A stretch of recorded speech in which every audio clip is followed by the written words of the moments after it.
Assalamualaikum warahmatullahi wabarakatuh. Selamat datang di channel Mantri HD. Oke, di video kali ini kita akan membahas mengenai traktus urinarius. Oke, untuk kalian para nurse dan juga para perawat dialisis, oke, mari sini kumpul, kita bahas di sini dan kita sama-sama akan mengupas secara tuntas bagaimana traktus urinarius. Penasaran? Jangan kemana-mana, tetap standby di channel Mantri HD.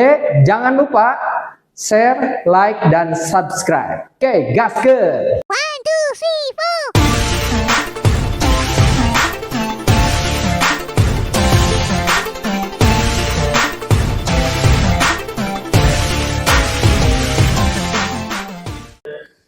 4. Welcome back to my channel Mantri HD. Nah, bos. Iki lo kacamata nih. Siap. Biar agak keren dikit. Ya. Kita akan lanjutkan pembahasan mengenai traktus urinarius. Yo. Oke, biar otak kita cepat terisi, kita gaspol aja traktus urinarius. Mana iki spidolnya? Apa meneh? Tenang, bos. Kami kagak secara dapur. Diri tualan heula. Oh iya, aku lali. Kita ambil satu cangkir kopi dan kita ambil saripati bubuk dari bukune. Kemudian kita udek, sing udeknya berlawanan arah. Habis diudek kita minum seruput. Jos tenang. Kita lanjutin yuk. Lanjutkan. Oke, lanjut. Gas. Oke, traktus urinarius manusia ini terdiri dari sepasang ginjal, kemudian 2 buah ureter, dan juga 1 vesika urinaria, dan yang terakhir adalah 1 uretra. Nah, itu adalah traktus urinarius pada manusia. Oke, kalau kita lihat ginjal kita ini sepasang, kanan dan kiri bentuknya seperti kacang polong. Nah, kalau dari letaknya dia berada di retroperitoneal, artinya di belakang dari rongga peritoneum, di mana tingginya setinggi ICS 11 dan juga ICS 12. Tapi posisi ginjal sebelah kanan ini dia lebih rendah dibandingkan ginjal sebelah kiri. Kenapa coba? Ada yang tahu? Bos. Nah, karena di sebelah kanan ini, di atasnya secara anatomis itu ada yang namanya hepar. Makanya ginjalnya agak turun. Gitu loh, kameramen agak pintar dikit. Asyik. Ya? Oke. Kita lanjutin nih. Lanjut. Oke, ginjal sebelah kanan posisinya tadi dibilangin agak turun karena ada hepar. Nah, kemudian dari depan, ginjal kita ini dilindungi oleh bantalan lemak. Dari anteriornya dilindungi oleh bantalan lemak dan juga bantalan usus.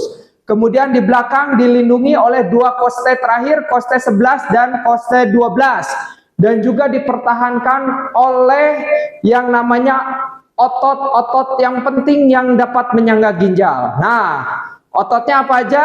Oke, ototnya di sini kita punya 1. Musculus transversus abdominus. Nah, kelihatan orang. Oke, yang kedua ada quadratus lumborum. Yang ketiga ada psoas major. Nah, 3 otot ini yang menyangga ginjal supaya ginjalnya nggak turun, gitu. Jadi kalau sampean loncat, ginjalnya nggak akan turun. Asli, nah, bos. Asli, tetap di posisinya, ya. Nah, itu untuk ginjal sendiri. Oke.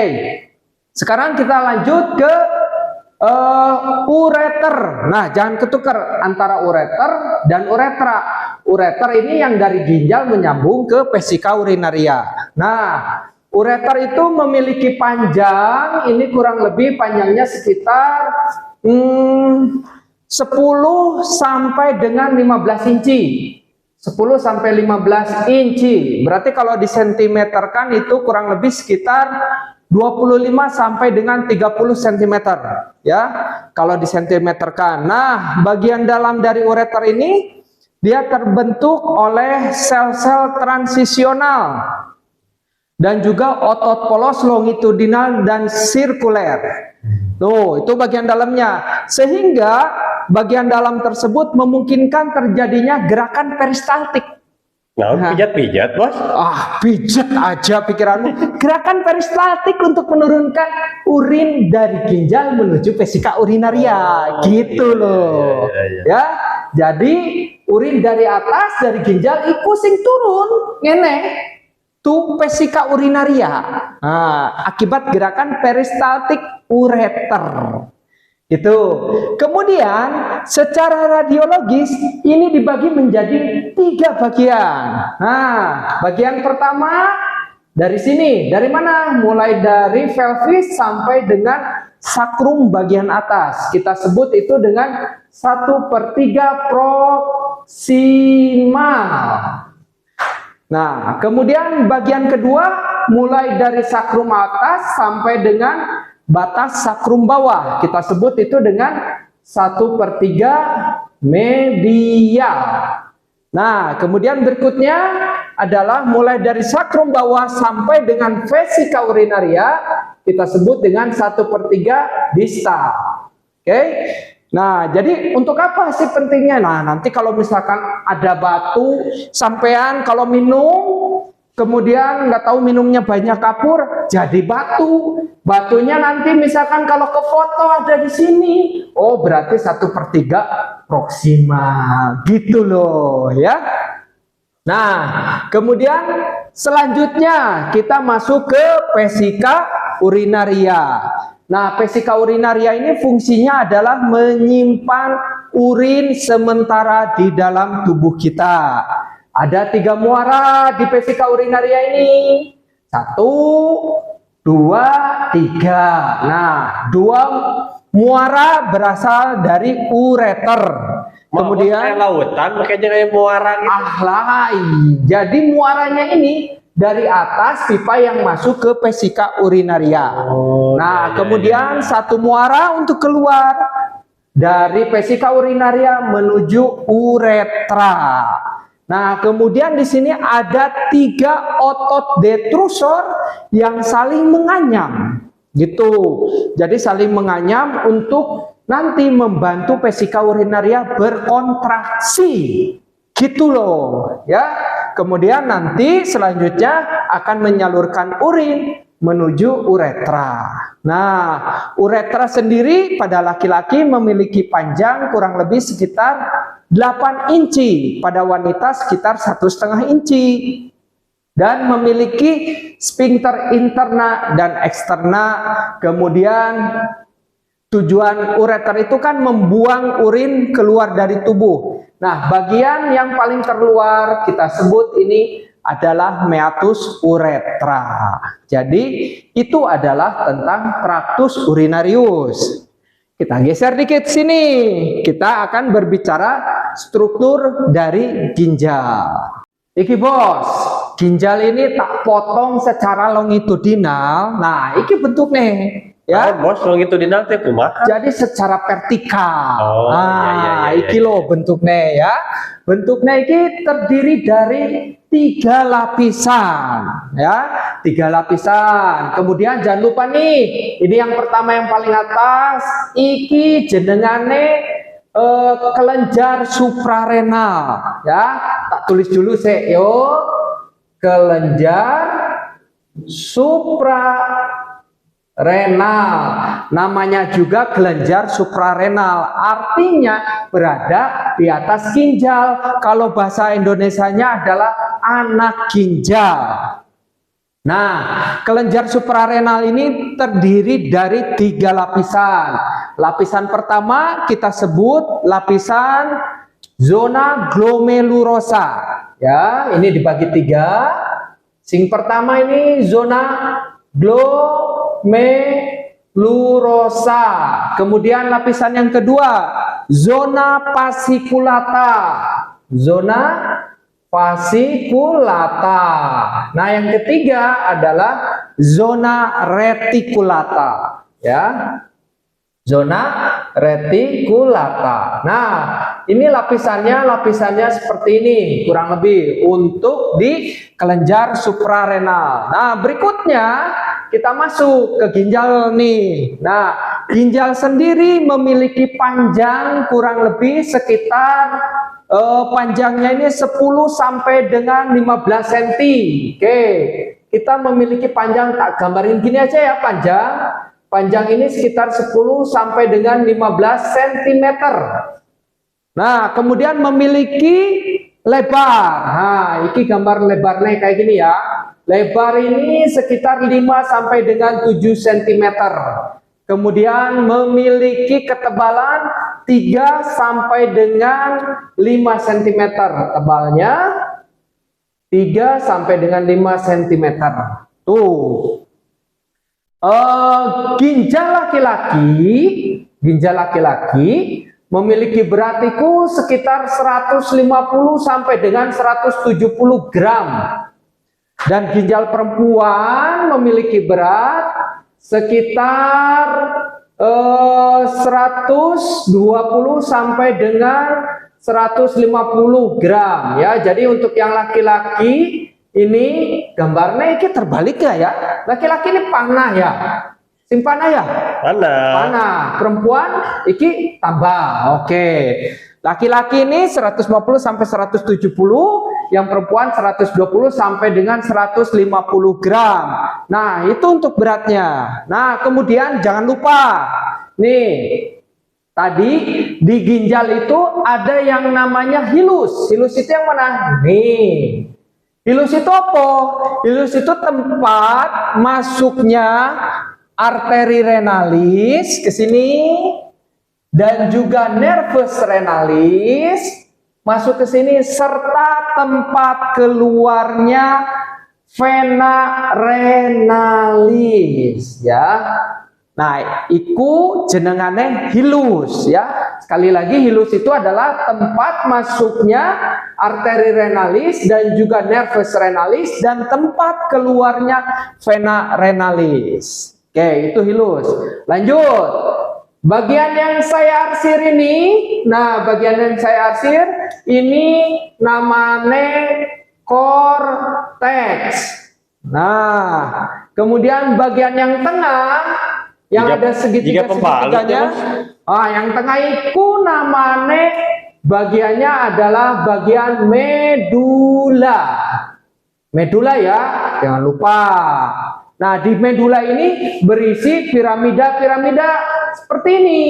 Nah, piramida ini sekitar kurang lebih 8 sampai dengan 15 piramida per satu ginjal nih. Yo. Nah, kemudian yang singkoyo cakar iki lho. Nah, yang kayak cakar ini jenengane iki adalah pelvis. Pelvis renal. Nah, iku adalah bagian-bagian dari ginjal, yo. Kowe sing kudu paham iki. Nah, di luar kepala. Nah, selanjutnya tadi kita udah bedah ini. Nah, kita masuk ke sini. Selanjutnya ini adalah vaskularisasi renal. Jadi kita harus ngerti dan harus tahu vaskularisasi renal ini berasal dari mana. Yang pertama, vaskularisasi renal masuk ke ginjal ini berdasarkan atau berasal dari aorta abdominalis. Nah, iki loh, aorta abdominalis. Nah, aorta abdominalis kemudian bercabang menjadi arteri renalis. Nah, selanjutnya arteri renalis dia bersegmen. Nah, bersegmen itu kayak gini, Mas.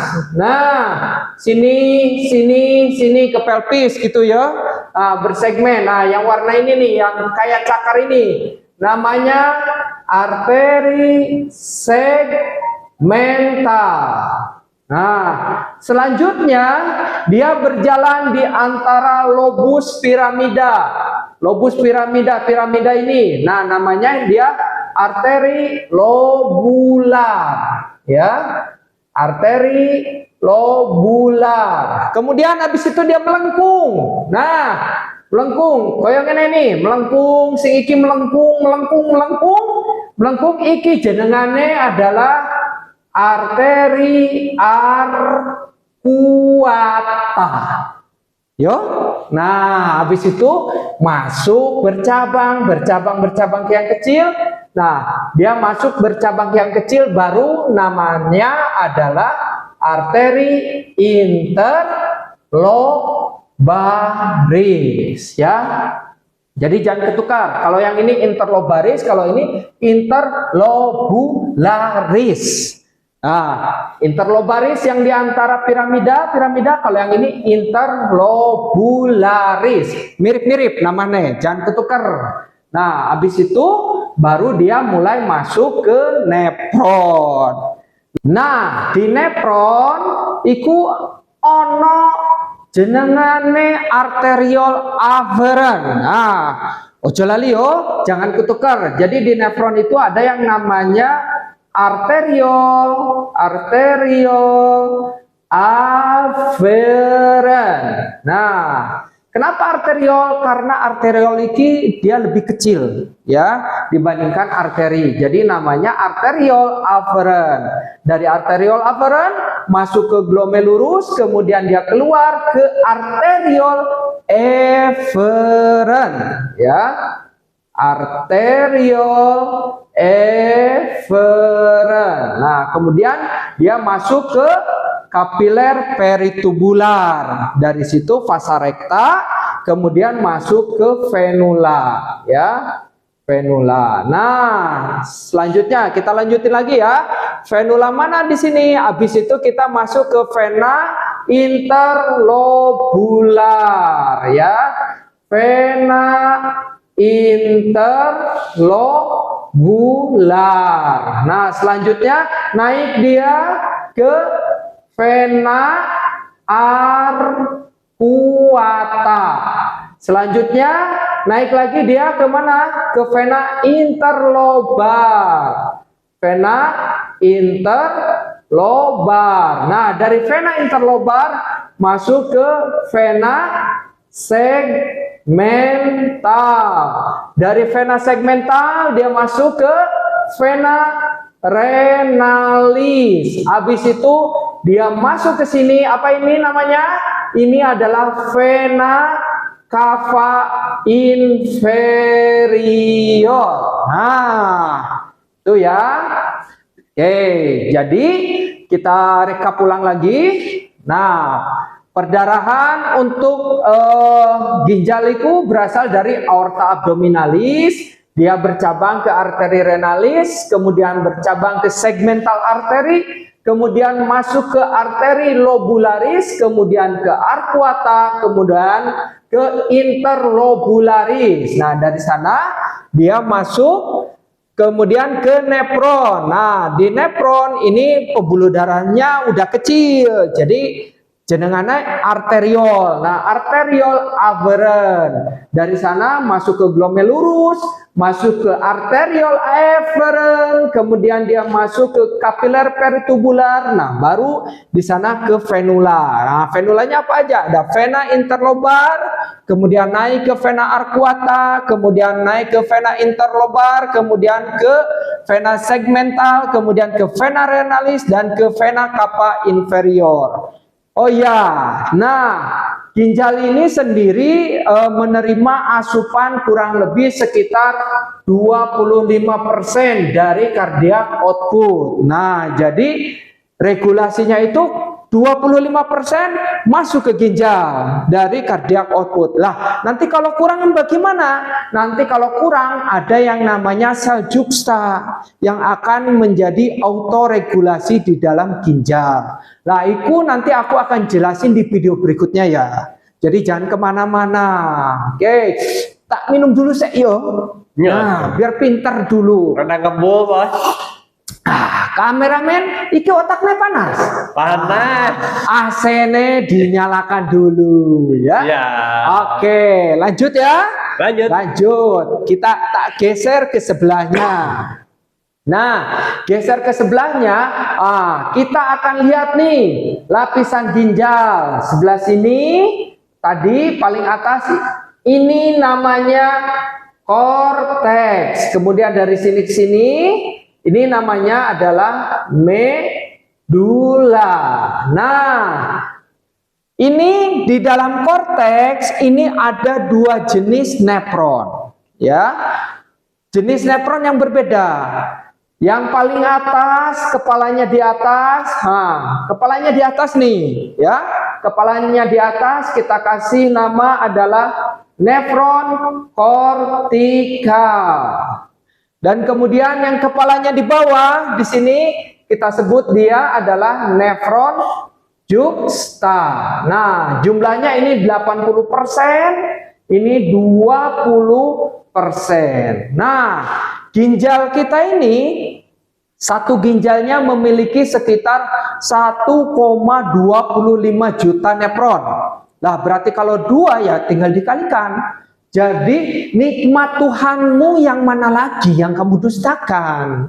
Nah, kita tinggal menjaga ginjal kita sebaik mungkin supaya tidak jatuh sakit pada CKD, ya. Oke, ini adalah jenis nefronnya, nefron kortikal dan nefron juxta. Bedanya apa? Kalau nefron kortikal ini Ansahenle-nya pendek, sementara kalau nefron juxta Ansahenle-nya ke dalam, panjang masuk ke medula. Kemudian, nah tadi ada vasa recta. Vasa recta itu di mana? Nanti di sini vasa recta itu. Nah, nanti di nefron juxta ada vasa recta. Vasa recta itu untuk apa? Untuk nanti bersama Ansahenle untuk memekatkan urin, ya. Oke, kita sudah berada di ujung video. Nah, jadi tak rekap dari awal lagi. Oke, kita rekap dari awal.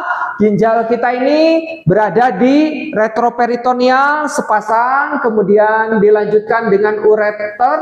Nah, ureter menyambungkan, kemudian masuk ke vesika urinaria dan masuk ke uretra. Oke, berikut ini adalah panjangnya ginjal. Panjang ginjal kurang lebih 10 sampai dengan 15 cm. Kemudian ginjal memiliki lebar 5 sampai dengan 7 cm dengan ketebalan 3 sampai dengan 5 cm.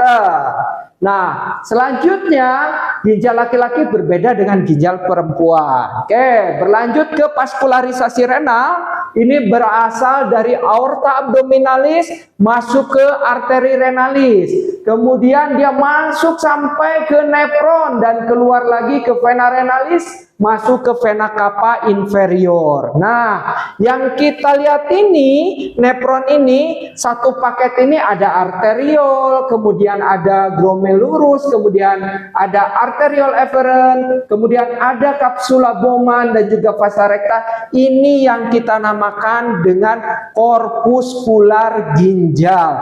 Nanti sing aku buatin videonya tak bahas lagi lebih dalam, ya.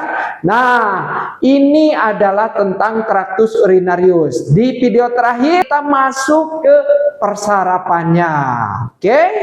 Aku tak geser dikit ya. Nah, biar jelas. Iki kameramen bisa tak zoom, ya, biar nggak pusing. Persarapan agak jelimet loh, ya. Nah, yang pertama, ginjal kita ini sistem sarafnya terdiri dari saraf simpatis dan saraf parasimpatis. Nah, kedua saraf simpatis dan parasimpatis ini membentuk plexus renal. Nah, iki yang aku tunjukkan, iki loh plexus renal. Nah, kita bicara simpatis dulu ya. Plexus renal berasal dari torakal 8, kemudian berasal dari lumbal ke-1. Nah, inputnya masuk ke sini, dia membentuk plexus renal. Nah, ini untuk yang simpatisnya. Kemudian plexus renal ini ternyata dia bisa langsung berpengaruh ke namanya korteks adrenal. Jadi dia saraf simpatisnya bisa langsung masuk loh sini. Tadi berpengaruh ke korteks adrenal. Yang mana lah? Nanti yang tadi 3 lapisan itu ya, 3 zona itu. Nah, di satu sisi ternyata plexus renal juga berpengaruh terhadap ureter. Karena tadi yang gerakan pijit-pijit itu loh, ya, peristaltik. Nah, habis itu ini saraf simpatisnya. Nah, kemudian simpatis juga di sini berasal dari yang namanya ganglia splenica. Dari mana? Dari torakal 5 dan juga torakal 11. Nah, ganglia splenica ini dia bergabung masuk ke yang namanya plexus ciliaca. Nah, ini adalah yang mana? Yang ini ya. Plexus ciliaca. Plexus ciliaca itu sebenarnya dia merupakan cabang dari nervus 10 ya. Nervus 10 itu nama lainnya EKE-nya nervus vagus. Ngerti gak? Son? Liar, Bos. Makanya sing belajar persarapan sing kudu bener supaya nggak liar. Jadi ini cabangnya nervus vagus. Nah, tadi sistem simpatisnya udah. Simpatisnya ini yang kita wakili dengan yang berwarna merah. Nah, ternyata tadi splanicus ini juga setelah bergabung dengan plexus ciliaca, simpatisnya ini dia bisa berpengaruh terhadap korteks adrenal juga. Nah, nanti dia mampu mengirimkan yang namanya hasil produksi dari korteks adrenal itu berupa adrenalin. Nah, adrenalin ini ya kalau nanti ditangkap oleh pembuluh darah, lah iki reseptornya jenengane adalah alfa 1 adrenergic. Nah, alfa 1 adrenergic kalau dia menangkap adrenalin, maka dia akan melakukan vasokonstriksi. Akan ngecil pembuluh darahnya. Ngerti orang? Ngerti. Nah, ingat ya. Melakukan vasokonstriksi. Ya, itu alfa 1 adrenergic. Nah, sekarang kita bicara juga tentang parasimpatisnya yang diwakili oleh yang warna-warna biru ini. Nah, parasimpatisnya berasal dari mana?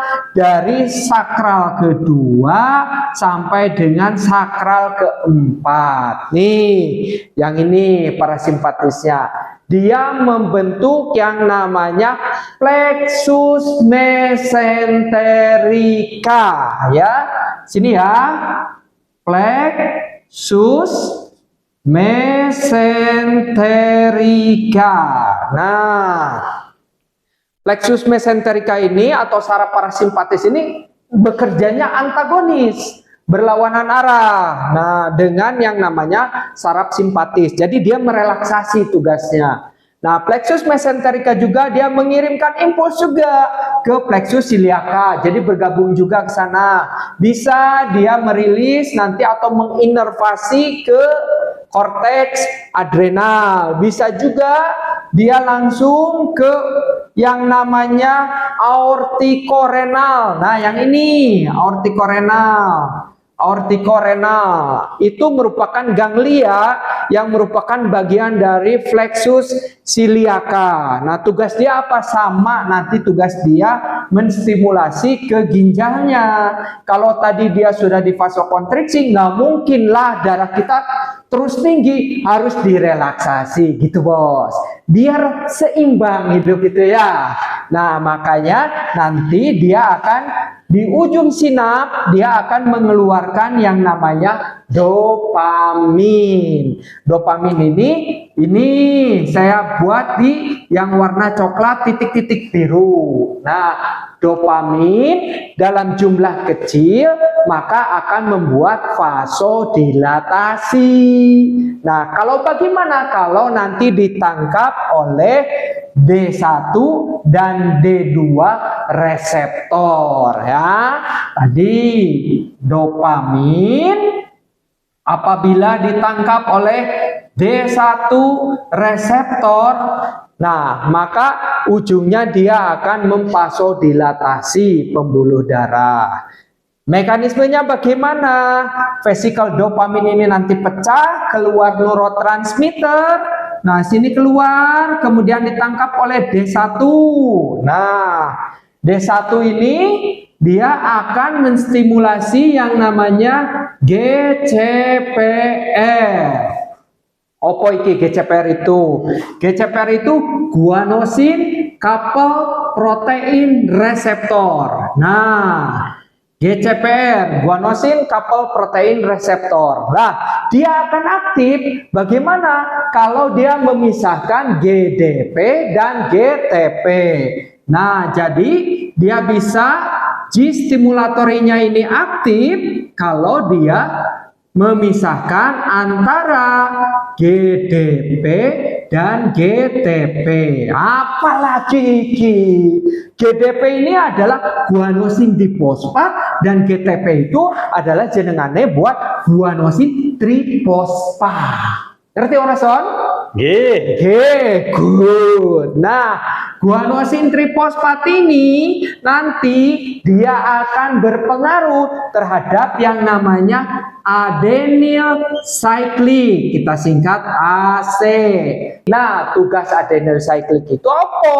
Tugasnya dia merubah ATP, adenosin trifosfat, menjadi CAMP.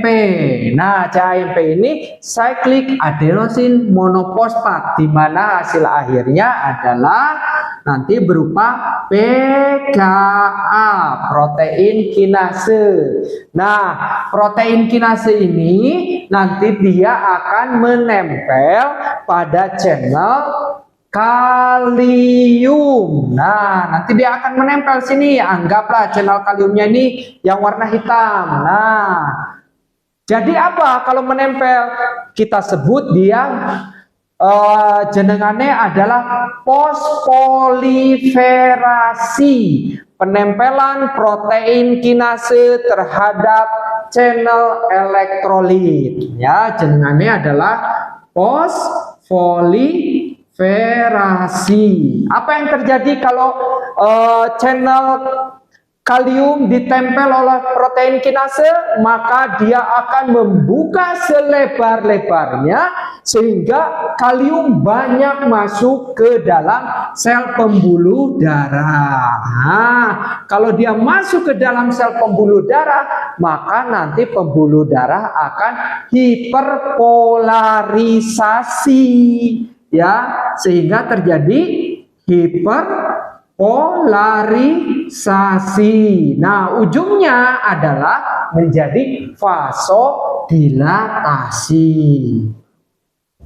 Nah, ini makanya tadi aku tak bilang ini antagonis dari sistem saraf simpatik yang dikeluarkan oleh adrenalin. Nah, satu juga, oh ya, ternyata simpatis juga selain mengeluarkan tadi adrenalin dari korteks adrenal, dia juga mengeluarkan norepinefrin. Nah, singkat kata, norepinefrin juga berfungsi searah dengan adrenalin, membuat vasokonstriksi. Oke, lanjut ya ke para simpatis. Nah, untuk yang dopamin menuju D2-nya bagaimana? Nah, kalau yang menuju D2 reseptor, oke, dopamin itu mengakibatkan bagaimana?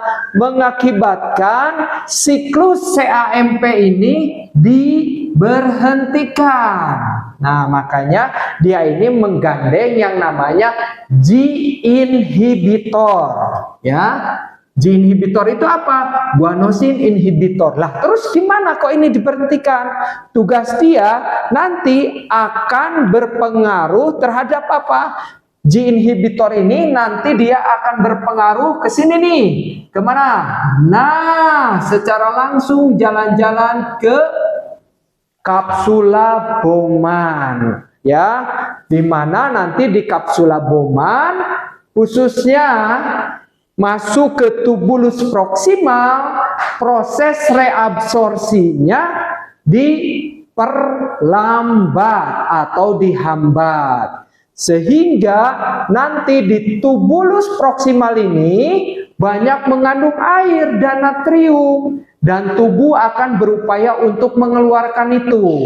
Nah, sehingga kalau dikeluarkan, ini pembuluh darah yang ada di vasa rekta, air keluar, kemudian natrium keluar, maka di sini jumlahnya kalau yang tadinya full, nah tadinya full terisi, kemudian dia dikeluarkan separuhnya, ini dikeluarkan, maka dia akan kehilangan volume. Intinya sama, fase dilatasi dan akhirnya akan terjadi peningkatan ke sini. Red blood flow-nya masuk ke bukan ke intra, ya betul, masuk ke intravaskular. Gitu loh, ya. Nah, satu lagi nih, yang terakhir, satu lagi. Kerja dari adrenalin dan kerja dari norepinefrin ketika mempertahankan vasokonstriksi dibantu juga oleh yang namanya makula densa. Nah, yang iki, makula densa itu tugasnya adalah mensensor natrium yang masuk ke dalam tubulus distal. Nah, dia membantu aparatus juxtaglomerulus yang mana ini? Yang sel-sel yang warna hitam ini adalah AJG, aparatus juxtaglomerulus. Nah, dia memiliki dua fungsi. Satu, fungsi baroreseptor, yang mana peka terhadap aliran darah yang masuk ke sini. Kalau kurang dari 25% maka dia akan masuk. Dia akan mengaktifkan renin. Nah, kalau dia yang kedua, fungsi kemoreseptor. Kalau natrium yang masuk ke sini kurang, nah nanti dibantu oleh makula densa, maka dia akan mengaktifkan renin. Nah, itu adalah seputar dari persarapan dan mekanisme hormonal. Nah, mau tahu lebih dalam lagi, mau tahu lebih banyak lagi, jadi jangan kemana-mana, tetap standby di channel Mantri HD. Jangan lupa loh, aktifin loncengnya, jangan lupa like dan komennya. Nah, terus gimana kalau ada pertanyaan?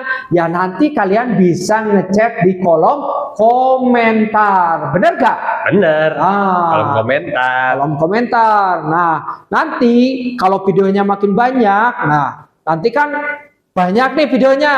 Nah, kamu buat kamera sing bagus, beli tuh kameranya yang agak bagus ya. Ya, siap. Nah, jadi biar lebih enak ngezoomnya gitu loh. Ya. Nah, terus untuk kalian tetap pantengin channel Mantri HD.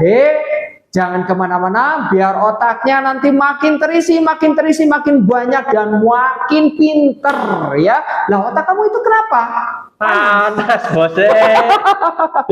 Ya wes lah, pokoknya nanti ngadem dikit biar keasean, nah otaknya jadi enak ya. Oke, jangan kemana-mana, tetap standby dan nanti di Mantri HD akan banyak lagi video. Wassalamualaikum warahmatullahi wabarakatuh.